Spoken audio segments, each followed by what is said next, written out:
Welcome back to another Movement Monday. Today we are going to work on your heel raise.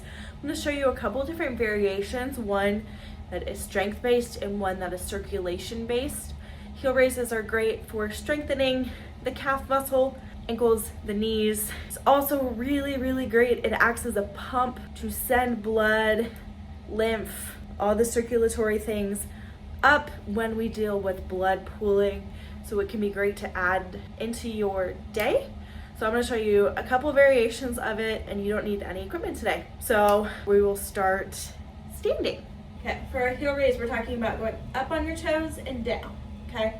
Where people go wrong is if you have a history of doing ballet, a lot of people tend to go like up way too high and just hanging on that joint. That's not our goal. Our goal is activation of this muscle. So we want to make sure weight is at the base of our big toes, our whole foot. We're going to take a deep breath in, relax your pelvic floor as you blow out. We are going to come up halfway and back down. We're blowing out as we come up halfway. We should feel some muscles here and then come down.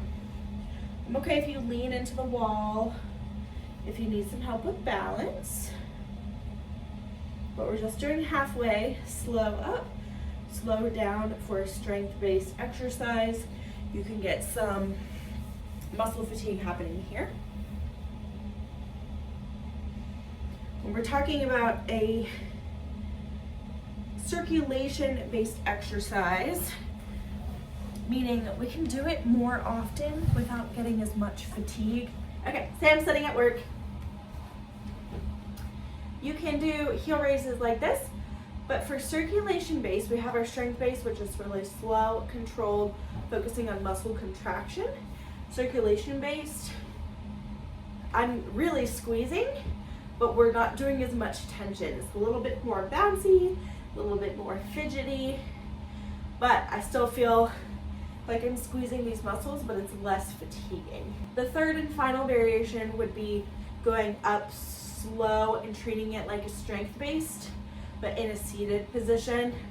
We're actually gonna get the muscle underneath the calf. It's called the soleus. That's more endurance-based. So we can also do a strength-based slowly. So if I go up and keep it slow, I actually get some shaking in the muscle. But the bouncing I could probably do like all day.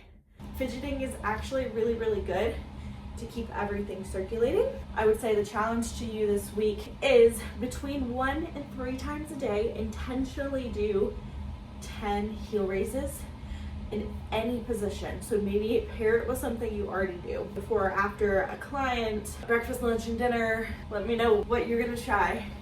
And you're just gonna do 2, 3, 4, 5, 6, 7, 8, 9, 10. That's it. A couple times a day if possible. Once a day is still better than none. But especially midday when we start to get this, like, been sitting for too long and we've been upright for too long. It's a great strategy to get blood back up to our brains, especially if you have a sedentary job. Walking is going to be your most effective way to do this, but we can simulate that while sitting. And I'm just sitting in a ball right now. You can sit in a regular chair as well. Fatiguing exercises we don't want to do all the time. We need recovery. Circulation based, a lot of times we can do more without the fatigue. So let me know how today's exercise felt. The challenge this week is to try to get this one in daily, but once a day or once at all this week is a really great starting point. So comment when you've done it to remind us that we're all in this together.